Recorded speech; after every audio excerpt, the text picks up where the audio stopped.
അങ്ങനെ അപ്പോയിൻമെൻറ്റ് പരിപാടികളൊക്കെ എടുത്തിട്ടുണ്ട്. ഒടുക്കത്തെ കാറ്റാണ്, എന്താണാവോ, മഴ മാറിയപ്പോൾ കാറ്റായി. എന്തായാലും ആവട്ടെ, അപ്പോയിൻമെൻറ്റ് എടുത്തു. എനിക്ക് വേണ്ട ദിവസം കിട്ടിയില്ല, അത് കഴിഞ്ഞിട്ടുള്ള ദിവസമാണ് കിട്ടിയത്. അപ്പോൾ 6:30 അടുത്ത ആഴ്ച കഴിഞ്ഞ് കഴിഞ്ഞാൽ പിന്നെ നിങ്ങൾ എന്നെ പുതിയ ഹെയർ സ്റ്റൈലിൽ കാണുന്നതായിരിക്കും. ഹെയർ സ്റ്റൈൽ കാര്യങ്ങളൊന്നും ഞാൻ പറയുന്നില്ല, അത് വെട്ടുമ്പോൾ ഞാൻ കാണിച്ചു തരാം.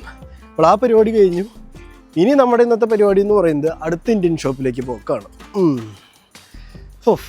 ഇന്ന് എന്തൊക്കെ പൊട്ടലാണ് പൊട്ടിയേ. ഇതൊന്നും നമ്മൾ പ്ലാൻ ചെയ്ത പൊട്ടലല്ല എന്ന് ഓർക്കുമ്പോഴാണ് എനിക്ക് തന്നെ ഒരു ദണ്ണം. ക്ലാസ് കഴിഞ്ഞ് ഞാൻ ചുമ്മാ ഒന്ന് ഇത്തിരി മല്ലിയില മേടിക്കാറിങ്ങി ഞാൻ വിദ്രോങ്കയെ കയറി പൊട്ടിച്ചു. ഇന്ത്യൻ ഷോപ്പിൽ ഒരെണ്ണത്തിൽ കയറി ആവശ്യമില്ലാണ്ട് മുളകും അതേപോലെ മുളകിൻ്റെ ഉണ്ടായിരുന്നു, പക്ഷെ മേടിച്ചു, ഇത് കണ്ടപ്പോൾ ഒരു സുഖം. പിന്നെ കപ്പലണ്ടി, പിന്നെ ഡ്രസ്സ് കയറി മേടിക്കൽ. ഇതാണ് നമ്മുടെ ലൈഫ്. നമ്മൾ ഒരു പരക്കെ ഓരോന്നും അങ്ങോട്ട് ചെയ്യുക, മാസാവസാനം വിഷമിക്കുക.